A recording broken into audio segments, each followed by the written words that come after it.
Does Doc deserve blame for the Embiid injury? Hell no. And let me tell you who deserves the blame for Joel Embiid injury.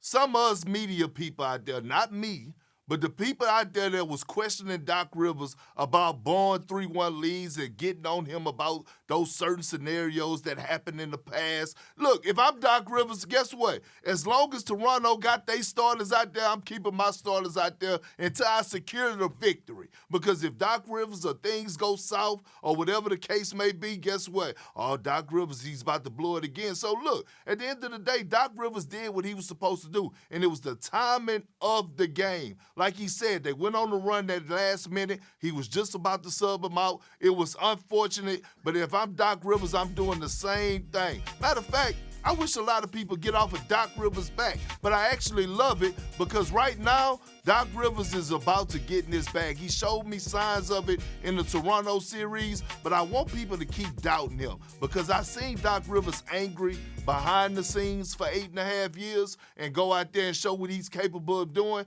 but now he's coming out publicly and showing his anger, and I know one thing about Doc, he's a prideful guy, and he's going to show the world why he's one of the best coaches to ever do it, and y'all gonna put some respect on his name.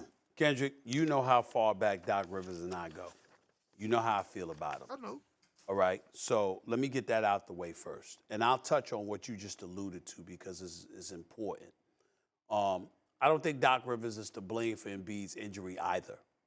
But I do not believe he should have had him out there.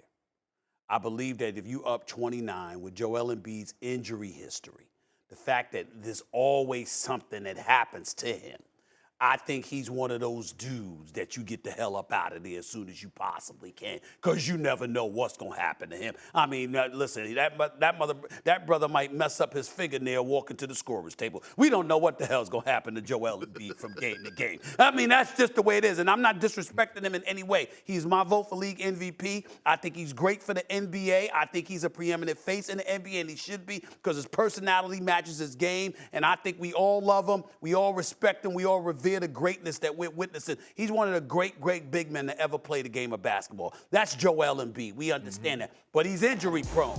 And so things tend to happen to him that may be of an unorthodox nature, something that may not be too common, but it happens to him.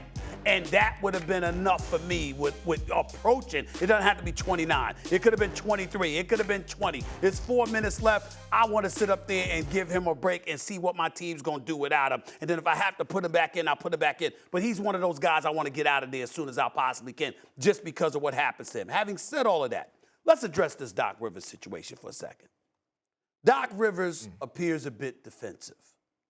Doc Rivers appears, to be a bit defensive, or willingness to get a bit acerbic, dare I say. And guess what, Kendrick Perkins? I love it. I wouldn't have Doc Rivers any other way.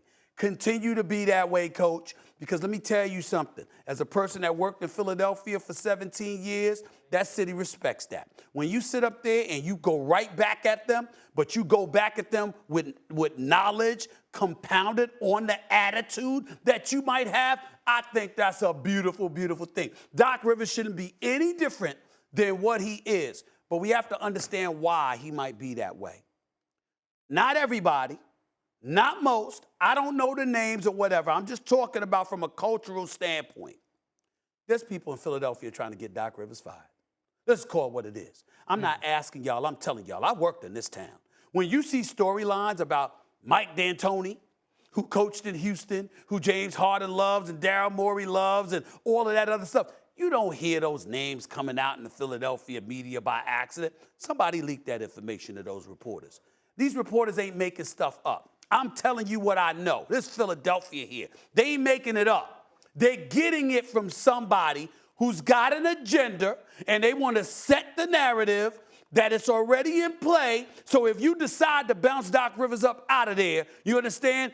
you can lean on these things as excuses and rationale to justify such a decision. He's a champion. He's been to the finals twice. Yes, he's blown some 3-1 leads, and I understand that he's defensive about that. He'll tell you to look at the roster in Orlando. He'll tell you that nobody wanted to be in the bubble when he lost a 3-1 lead to Denver a couple of years ago, which is absolutely true. Kawhi Leonard, Paul George, nobody wanted to be in a damn bubble. He'll tell you all of that, but in the end, as the coach, it's still his job to find a way to work around it. And during those 3-1 situations, he did it. Doesn't take away the championship he won.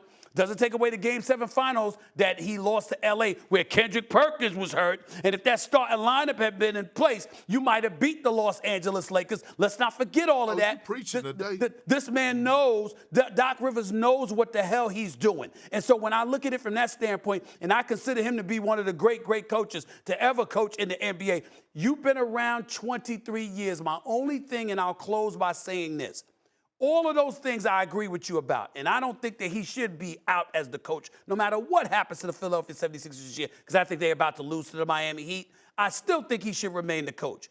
But in the end, you've been around long enough. Don't come to us with the rationale. Look around the league, look at other teams, look at what they do. You Doc freaking Rivers. You've been coaching in this league for 23 years. I don't give a damn what other coaches and other teams do. They ain't you. So please don't use that as an explanation again.